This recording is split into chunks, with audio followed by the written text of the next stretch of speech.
जय श्री कृष्णा। हर हर महादेव।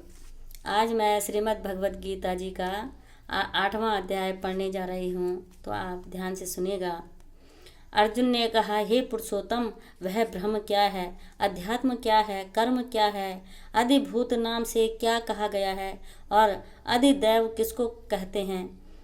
हे मधुसूदन, यहाँ अधियज्ञ कौन है और वह इस शरीर में कैसे है, तथा युक्ति चित्त वाले पुरुषों द्वारा अंत समय में आप किस प्रकार जानने में आते हैं। श्री भगवान बोले, परम अक्षर ब्रह्म है, अपना स्वरूप अर्थात जीवात्मा अध्यात्म नाम से जाना जाता है, तथा भूतों के भाव को उत्पन्न करने वाला जो त्याग है वह कर्म नाम से कहा गया है। उत्पत्ति विनाश धर्म वाले सब पदार्थ अधिभूत हैं। हिरण्यमय पुरुष आदि दैव है। और हे दया देहधारियों में श्रेष्ठ अर्जुन, इस शरीर में वासुदेव ही अंतर्यामी रूप से अधियज्ञ हूँ। जो पुरुष अंतकाल में मुझको स्मरण करता हुआ शरीर को त्याग कर जाता है वह मेरे साक्षात स्वरूप को प्राप्त होता है, इसमें कुछ भी संशय नहीं है। हे कुंती पुत्र अर्जुन, यह मनुष्य अंतकाल में जिस जिस भी भाव को स्मरण करता हुआ शरीर त्याग करता है उसको ही प्राप्त होता है, क्योंकि वह सदा उसी भाव से भावित रहता है। इसलिए हे अर्जुन, तू सब समय में निरंतर मेरा स्मरण कर और युद्ध भी कर। इस प्रकार मुझ में अर्पण किए हुए मन बुद्धि से युक्त होकर तू निसंदेह मुझको ही प्राप्त होगा। हे पार्थ, यह नियम है कि परमेश्वर के ध्यान के अभ्यास रूप योग से युक्त दूसरी ओर न जाने वाले चित्त से निरंतर चिंतन करता हुआ मनुष्य परम प्रकाश रूप दिव्य पुरुष को अर्थात परमेश्वर को ही प्राप्त होता है।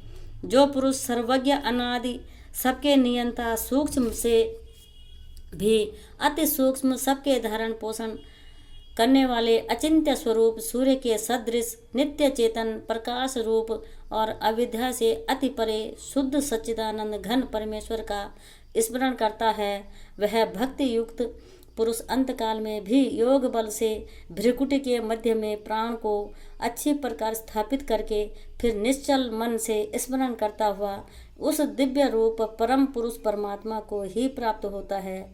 वेद के जानने वाले विद्वान जिस सच्चिदानंद घन रूप परम पद को अविनाशी कहते हैं, आसक्ति रहित यत्नशील सन्यासी महात्मा जन जिसमें प्रवेश करते हैं और जिस परम पद को चाहने वाले ब्रह्मचारी लोग ब्रह्मचर्य का आचरण करते हैं, उस परम पद को मैं तेरे लिए संक्षेप में कहूँगा।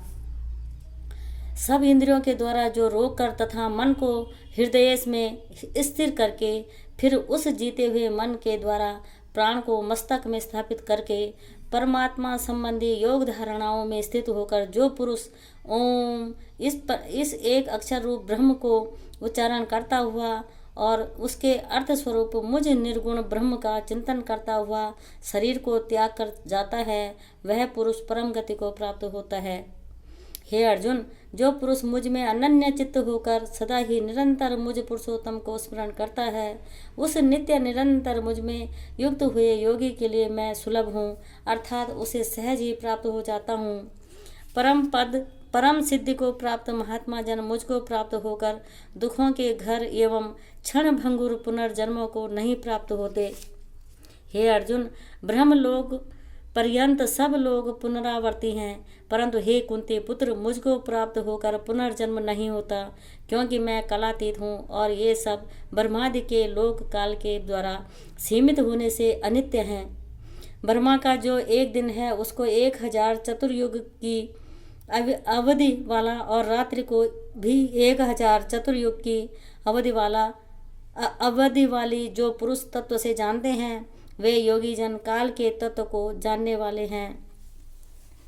संपूर्ण चराचर भूतगण ब्रह्मादि के दिन के प्रवेश काल में अव्यक्त से अर्थात ब्रह्मा के सूक्ष्म शरीर से उत्पन्न होते हैं और ब्रह्मा जी की रात्रि के प्रवेश काल में उस अव्यक्त नामक ब्रह्मा के सूक्ष्म शरीर में ही लीन हो जाते हैं। हे पार्थ, वही यह भूत समुदाय उत्पन्न होकर प्रकृति के वश में हुआ रात्रि के प्रवेश काल में लीन होता है और दिन के प्रवेश काल में फिर उत्पन्न होता है। उस अव्यक्त से भी अति परे दूसरा अर्थात विलक्षण जो सनातन अव्यक्त भाव है, वह परम दिव्य पुरुष सब भूतों के नष्ट होने पर भी नष्ट नहीं होता।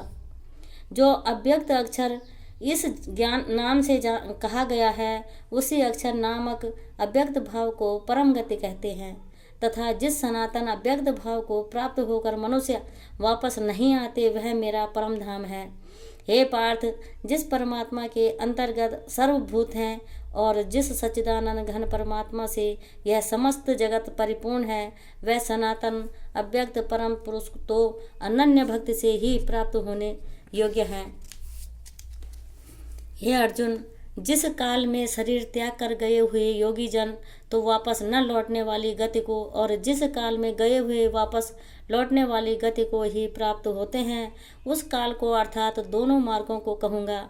जिस मार्ग में ज्योतिर्मय अग्नि अभिमानी देवता है, दिन का अभिमानी देवता है, शुक्ल पक्ष का अभिमानी देवता है और उत्तरायण के 6 महीनों का अभिमानी देवता है, उस मार्ग में मरकर गए हुए ब्रह्मवेत्ता योगी जन उपरयुक्त देवताओं को द्वारा कर्म से ले जाए जाकर ब्रह्म को प्राप्त होते हैं।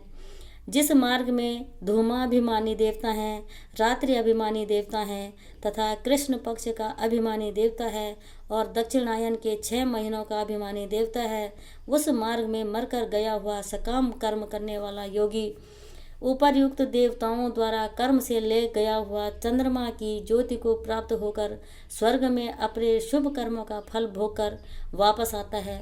क्योंकि जगत के ये 2 प्रकार के शुक्ल और कृष्ण अर्थात देवयान और पितृयान मार्ग सनातन माने गए हैं। इनमें एक के द्वारा गया हुआ जिससे वापस नहीं लौटना पड़ता है, उस परम गति को प्राप्त होता है, और दूसरे के द्वारा गया हुआ फिर वापस आता है अर्थात जन्म मृत्यु को प्राप्त होता है। हे पार्थ, इस प्रकार इन दोनों मार्गों को तत्व से जानकर कोई भी योगी मोहित नहीं होता। इस कारण हे अर्जुन, तो सब काल में समबुद्धि रूप योग से युक्त हो अर्थात निरंतर मेरी प्राप्ति के लिए साधन करने वाला हो। योगी पुरुष इस रहस्य को तत्व से जानकर वेदों के पढ़ने में तथा यज्ञ तप और दान आदि के करने में जो पुण्य फल कहा है, उन सबको निसंदेह उल्लंघन कर जाता है और सनातन परम पद को प्राप्त होता है। जय श्री कृष्णा।